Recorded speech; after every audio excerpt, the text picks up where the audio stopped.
Venga, pues ahora vamos ya con el epígrafe 12.2, que es el de la Constitución de 1978, así como el Estado de las Autonomías.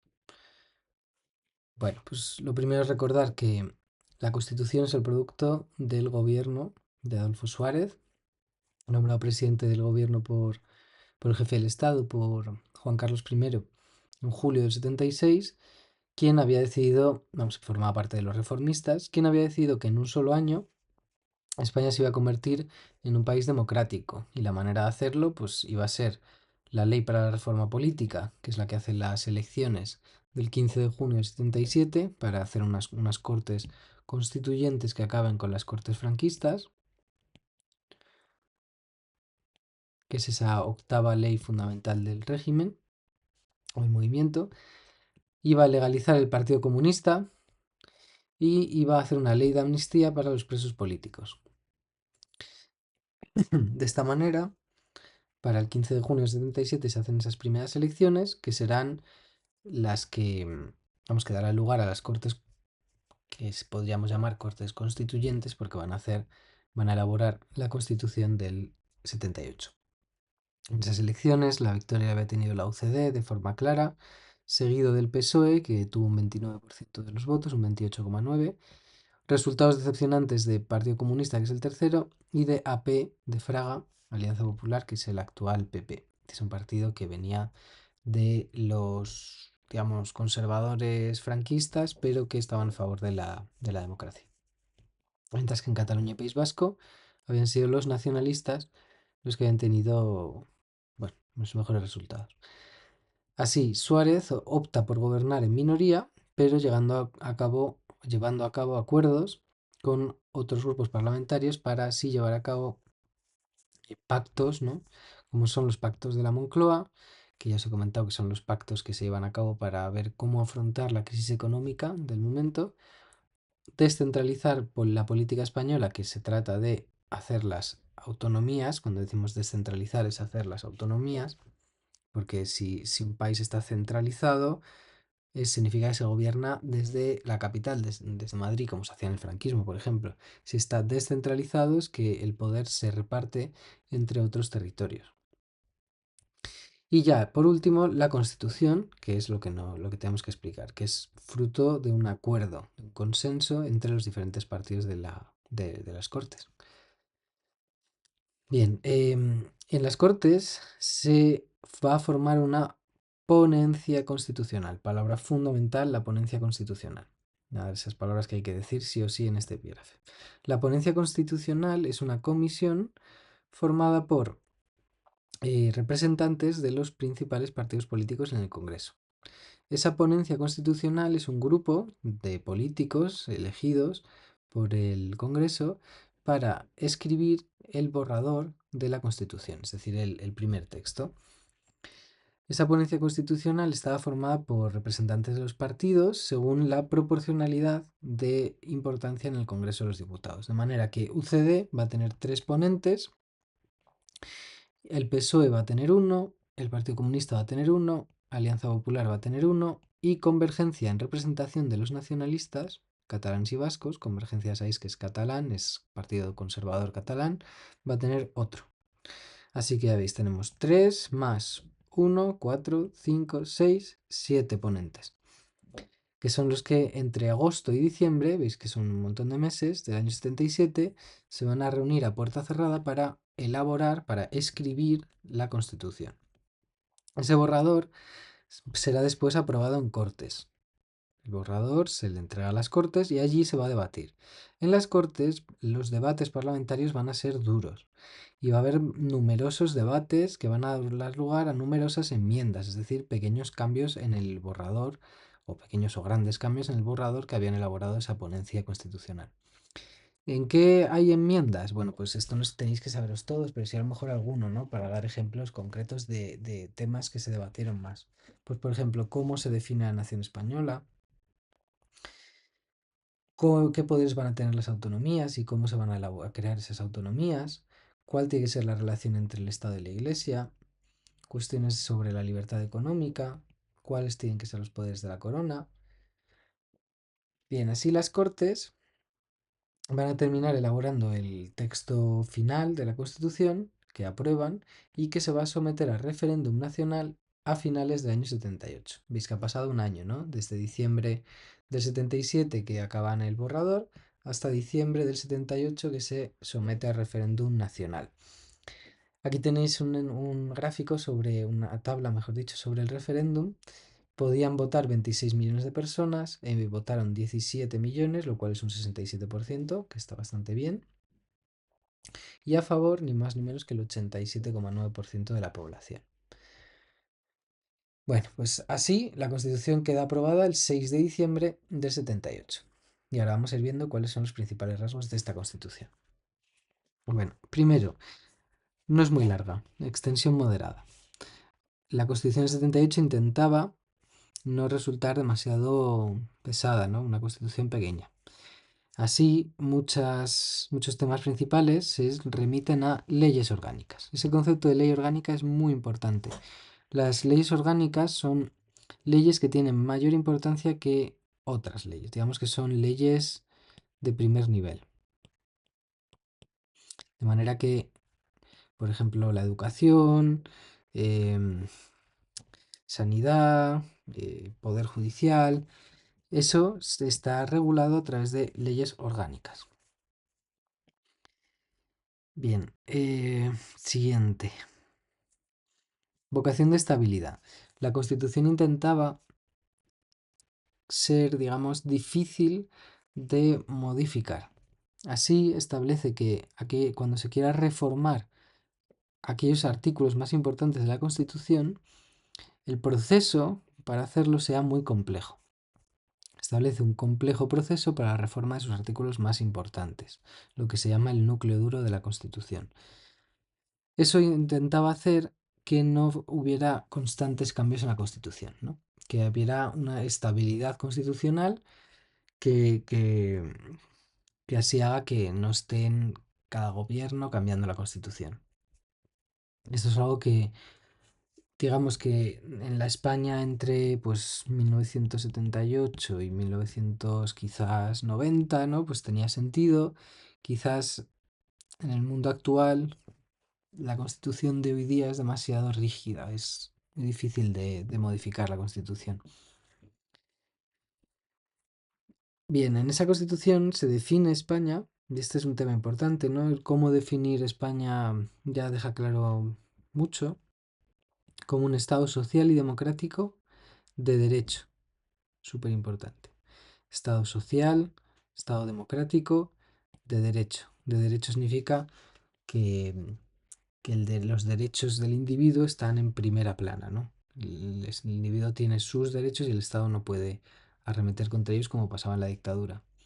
Y nos dice, la soberanía la ejerce el pueblo, con lo cual podemos decir soberanía, a ver, sería nacional, pero realmente podríamos hablar de soberanía popular, es decir, esa soberanía ya más avanzada, más moderna.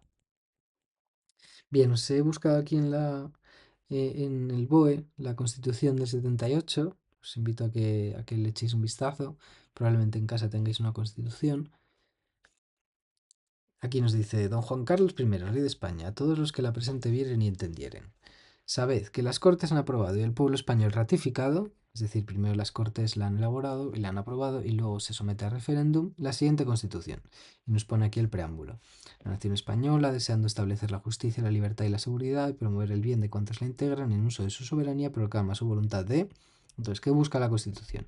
Garantizar la convivencia democrática, consolidar un Estado de Derecho, donde se asegura el imperio de la ley como expresión de la voluntad popular, proteger a todos los españoles y pueblos de España en el ejercicio de los derechos humanos, sus culturas y tradiciones, lenguas e instituciones. Fijaros que si comparamos esto con la España de hacía 3 años, ¿no? La España franquista es un cambio, pero es que completo. Promover el progreso de la cultura y de la economía para asegurar a todos una vida, una digna calidad de vida. Establecer una sociedad democrática y avanzada y colaborar en el fortalecimiento de las relaciones pacíficas y de eficaz cooperación entre todos los pueblos de la tierra. Consecuencia, aprueban las Cortes y el pueblo español ratifica la siguiente Constitución. Y en el primer artículo Nos dice: España se constituye en un Estado social y democrático de derecho que propugna como valores superiores de su ordenamiento jurídico la libertad, la justicia, la igualdad y el pluralismo político. La soberanía nacional reside en el pueblo español, del que emanan los poderes. La forma política del Estado es la monarquía parlamentaria, que es el siguiente apartado que tenemos aquí. España se establece como monarquía parlamentaria. Eso significa, el rey no tiene el poder ejecutivo, sino que tiene el poder, eh, madre mía, bueno, tiene la jefatura del Estado, no la jefatura del gobierno. El rey es el representante de la unidad nacional, al ser el representante de España, representa a España en el extranjero y ejerce la jefatura de las Fuerzas Armadas, que por eso veis que a la princesa se la está formando tanto en el ejército. Siguiente, reconoce amplios derechos y libertades. La parte quizás más destacable de la Constitución, ¿no? Eh, Dice que hay derechos de naturaleza individual, como el derecho a la libertad, la igualdad, la libertad de asociación o derecho de asociación, derecho de propiedad, pero también reconoce derechos sociales, súper importantes, a la vivienda, a la educación, al trabajo, a la sanidad. Estos derechos sociales, estos derechos y libertades sociales, eh, digamos que no es que el ciudadano los ejerza de forma directa, sino que los poderes del Estado deben de ofrecérselos a los ciudadanos. Por eso hay que exigir tanto a nuestros gobiernos, ¿no? A confesionalidad, el tema religioso, ¿no? Siempre muy importante en todas las constituciones. Bueno, pues España se declara como aconfesional, lo cual no es lo mismo que ser laicista. Sí, es laico, pero no laicista. Esto es un tema que ya os he comentado en clase. La Constitución recoge la libertad religiosa individual, pero en un estado aconfesional, donde se reconoce la realidad mayoritaria del catolicismo, estableciendo privilegios para la Iglesia, como financiación. Sabéis que cuando se hace la declaración de la renta hay una casilla que tú puedes marcar para que una parte de tu dinero se dedique a financiar a la Iglesia, o también la educación, como es la educación concertada, ¿no? Que se paga con dinero público, pero que la gestiona instituciones de carácter religioso. Bueno, no todos los concertados, pero sí la mayoría. Bien, os digo, España es un estado, por tanto, que podríamos decir es laico, porque es verdad que como estado no defiende o no, digamos que no hay participación de la Iglesia dentro del estado, pero no es laicista. Laicista sería que defiende que en los lugares públicos no deberían de hacerse expresiones religiosas. Y además ya veis que se reconoce que la Iglesia Católica pues tiene mayor importancia dentro de la sociedad española y que por ello pues el Estado va a facilitarle ciertos privilegios. Bien, siguiente apartado súper importante, los poderes, la división de poderes. Tenemos la división de poderes clásica, legislativo, ejecutivo y judicial. Empezando por el judicial, que es el más fácil, son los jueces y los magistrados quienes tienen este poder. Son jueces y magistrados que tienen que ser independientes y que sean elegidos a través de oposiciones públicas, elegidos por los propios jueces. Ya sabéis que son unas oposiciones muy complicadas y bueno, pues muy difíciles de acceder a ellas. Luego tenemos poder legislativo. Poder legislativo, el poder de hacer las leyes, recae en unas cortes bicamerales. Y esas cortes bicamerales son el Congreso de los Diputados y el Senado. Sus miembros se eligen por sufragio universal para mayores de 18 años. El Congreso de los Diputados es el encargado de elegir al presidente del gobierno, controlar al Ejecutivo, elaborar las leyes y votar los presupuestos. Esos cuatro poderes os invito a que os los estudiéis, a que os los memoricéis. El Congreso de los Diputados primero elige al presidente. Sabéis que pues cuando hemos hablado en el epígrafe anterior, por ejemplo, de que en el Congreso de los Diputados estaban en la moción de investidura de Calvo Sotelo y ocurre el 23F, ese golpe de Estado de Tejero. Eso es porque el Congreso de los Diputados es el que nombra, el que vota al presidente del gobierno. Pero también tiene un poder de control del Ejecutivo, por eso el jefe de la oposición tiene mucha importancia. Las leyes se votan en el Congreso de los Diputados. Es allí donde se vota si se aprueba o no.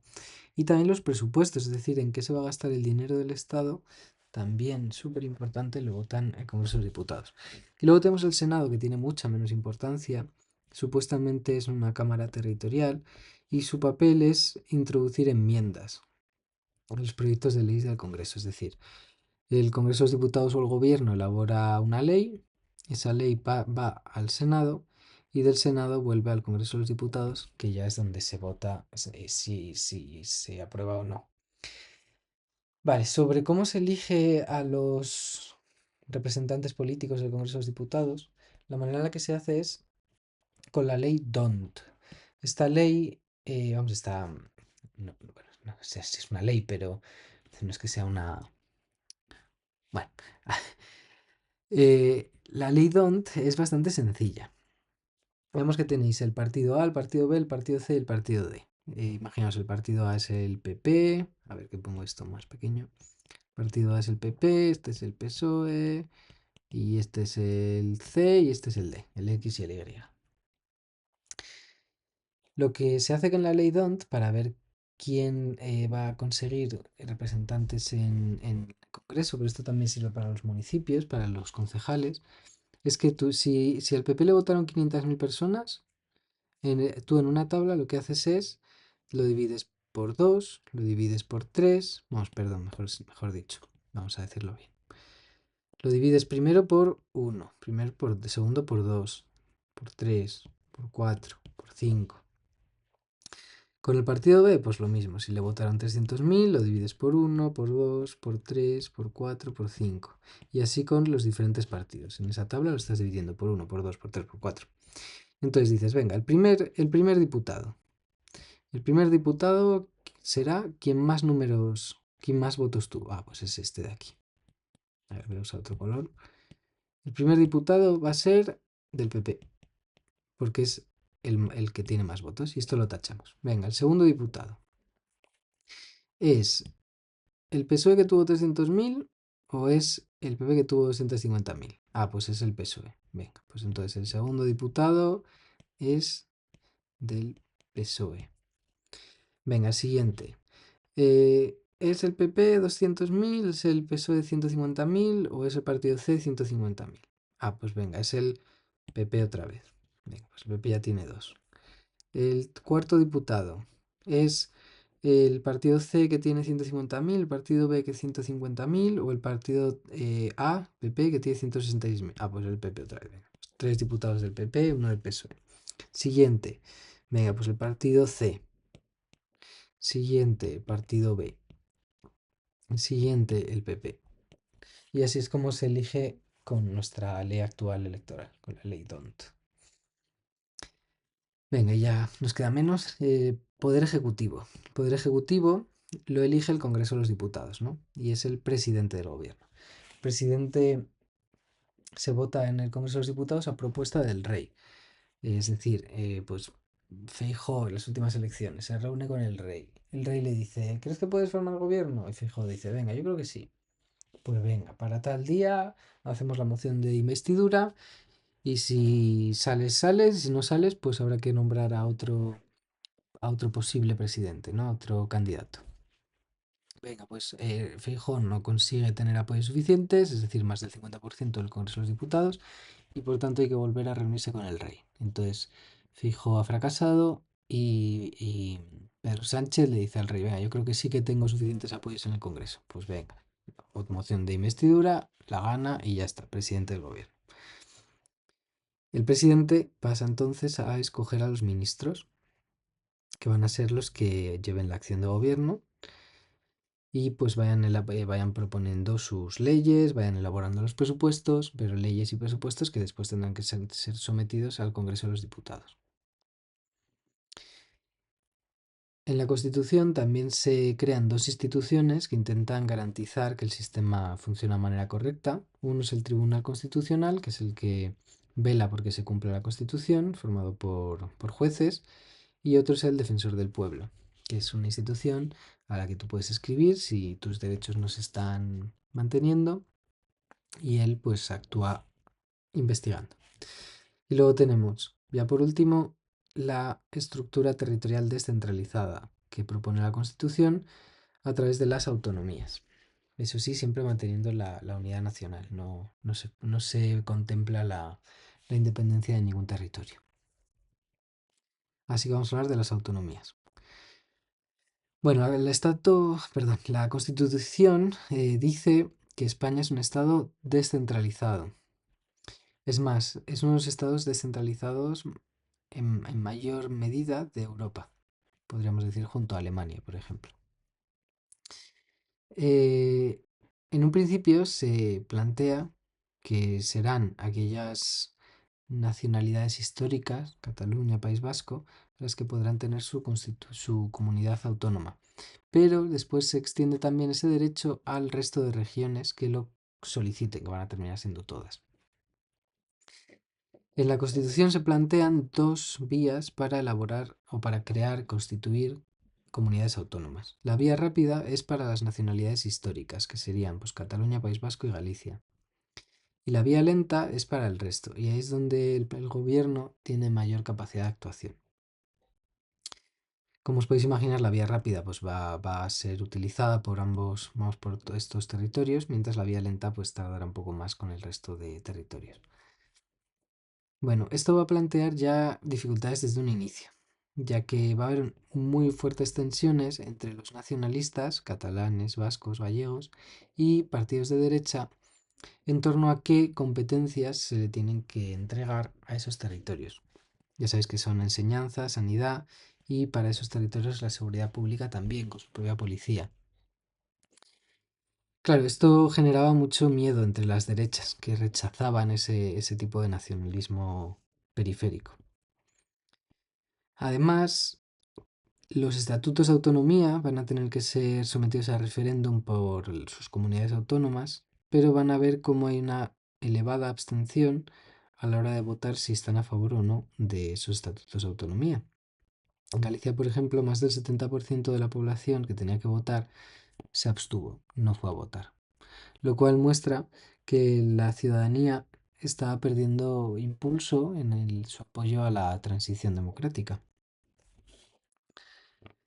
Bueno, las negociaciones sobre las comunidades autónomas, desde luego, va a generar mm, muchos debates dentro de la UCD, hasta el punto de que ya sabéis que Suárez pues, va a dimitir en enero.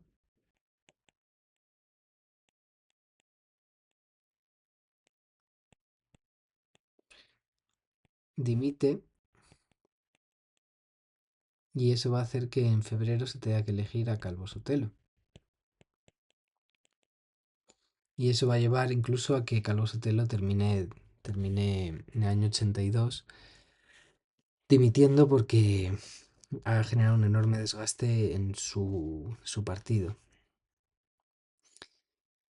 Cuando se crean los estatutos de autonomía, hay inmediatamente elecciones autonómicas y en ellas la UCD va a tener unos resultados muy decepcionantes. Y quienes van a vencer van a ser en Cataluña, Convergencia, que ahora se pasa a llamar CIU, Convergencia y Unión, que sería el partido de derecha conservadora, en el País Vasco el PNV y en Galicia, sorprendentemente, un partido que no es nacionalista, AP, pero que Fraga, al ser gallego, pues había hecho que tuviera bastante importancia allí. A esos tres territorios, Galicia, País Vasco y Cataluña, se le va a sumar Andalucía, que ya sabéis que Andalucía pues, tiene un sentimiento de identidad nacional bastante importante. Eso va a sorprender al gobierno y va a suponer que en el año 81 se haga también el Estatuto de Autonomía andaluz, con el mismo nivel de competencias que Cataluña, País Vasco y Galicia. El resto de regiones, en cambio, es decir, de momento llevamos, a ver, voy a apuntarlo aquí en el mapa, de momento llevamos Galicia, llevamos el País Vasco, llevamos Cataluña, llevamos Andalucía, pero nos faltan todo el resto, ¿no? El resto de territorios van a constituir sus comunidades autónomas a través de la vía lenta. Ahí la iniciativa la podían tener o bien las provincias o bien el gobierno. El gobierno podía intervenir en ese proceso. El gobierno podía crear, por ejemplo, lo que son las comunidades uniprovinciales como Cantabria o La Rioja, o también Navarra. La Rioja, Navarra, Cantabria, también Asturias es uniprovincial, Madrid, Murcia.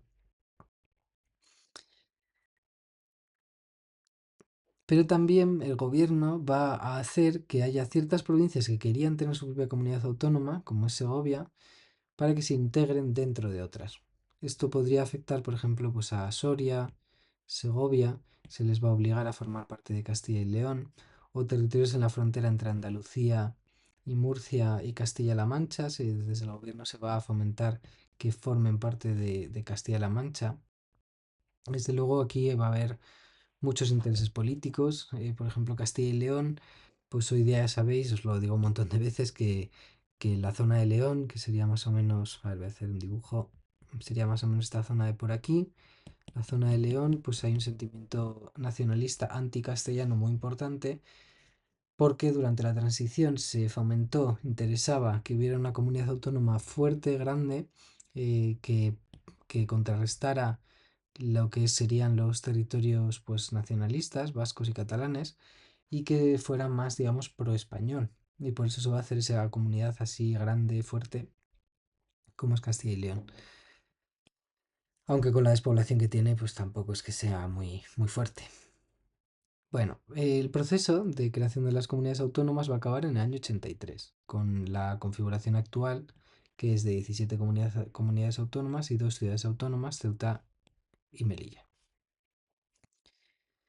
De esta manera, España va a empezar a realizar la transferencia de competencias, que principalmente van a ser salud, educación y ya dependiendo de los territorios, temas de concesión de control de sus impuestos y control de la seguridad nacional y también de transporte.